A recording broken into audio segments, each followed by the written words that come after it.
Hello and welcome back to Bristol News. Now, Avon and Somerset Police are only the third UK force to officially recognise gender hate crime. A lack of these incidents being reported is being put down to the normalisation of such behaviour towards women. National Hate Crime Awareness Week in October highlights every part of hate crime from gender to race. However, the spectrum of hate crimes committed within Bristol is said to be broad. Victims can be on the receiving end of a number of different forms of hate crime at a time. Chloe Bennett reports. People across Bristol face different types of hate crime every day. Solomon's experiences of hate crime have ranged from on the street to online. So I walked into a furniture shop and as soon as I walked in, kind of the five guys that worked there actually saw me coming in, turned away and started laughing. I knew why straight away, is obviously looking slightly camp, and I think they were just trying to banter between each other, but it was all on my account, which was quite upsetting. I'm going to be honest, like the online stuff was far worse than anything that happened to me in person, and you kind of think, why are people saying that? Like, some of the comments were completely disgusting, and I feel people think they can hide behind kind of their computer because nobody can catch them, so they say far worse stuff actually. This experience led to a number of forms of hate being thrown at Solomon, something that is not uncommon for other victims. Well, to be honest, we want to look for any opportunity we can to raise awareness about hate crime, about its prevalence, about the severity of it, about the impact it has on our society, and about where it goes if you don't tackle it early. So to have a week where we focus around this is really good for us. This week also allows us to think about the intersectionality, to think about the fact that many people, they're not just in one box, and they might be facing hate crime for a number of different reasons. So I think having a week focused on hate crime and on the different types of hate crime, but also on the fact that people can face several types, is really important. Hate crime offers a broad spectrum of offences to cover. However, in Bristol, some forms of hate remain more prominent than others. Our biggest area of hate crime that we have recorded, either directly to us or through SARI, is around race. Particularly, we've seen that we've had spikes around Islamophobia in particular.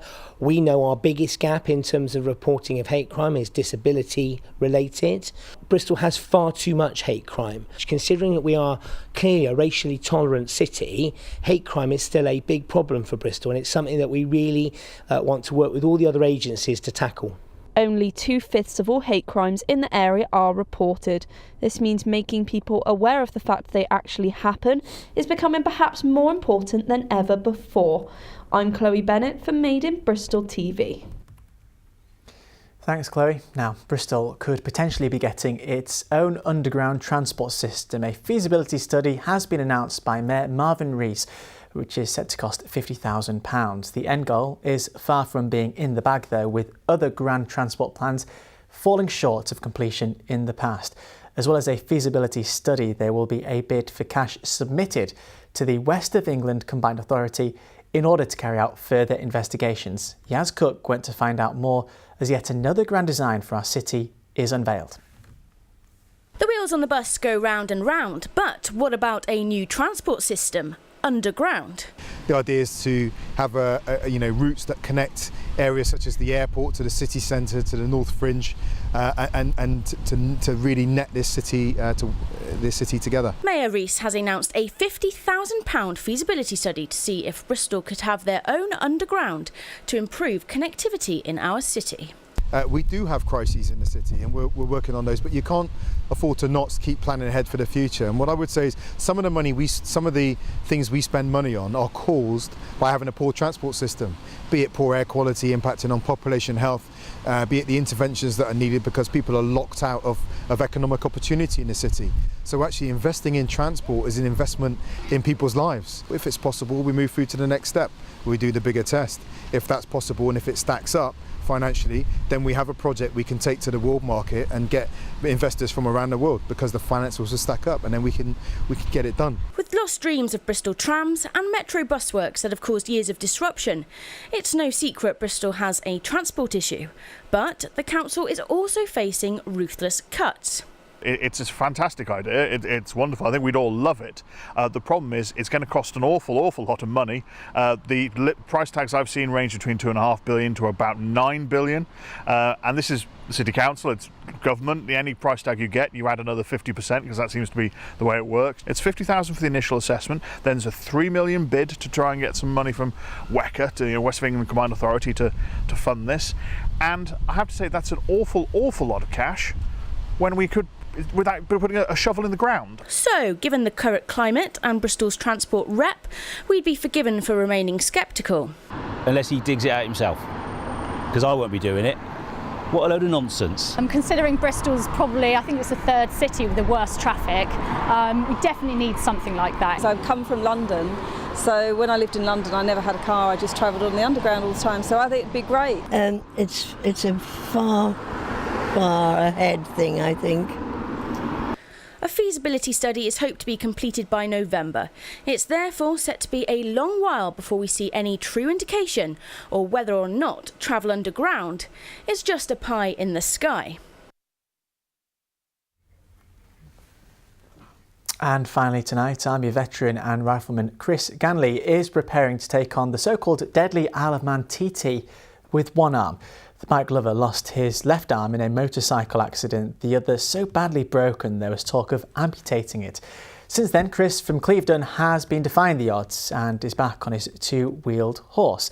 After initially not thinking that he's going to be able to get on a bike again, Chris has gone on to race in the Thundersport GB Championship. Our reporter Yaz Cook has been meeting the now father-to-be ahead of his next great feat.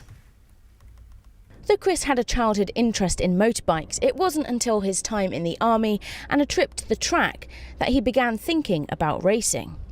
It was my company sergeant major. He was he was actually bike racing for the army. He asked if I wanted to go to the race tracks with him and actually spanner for his bike. And ended up going up to the first race meet with him and no interest in racing whatsoever, and then came away from that weekend with a bike. In his early 30s, Chris had a life-changing accident, but that hasn't stopped Chris from getting back on track. My challenge is I'm carrying on the dream that I had before.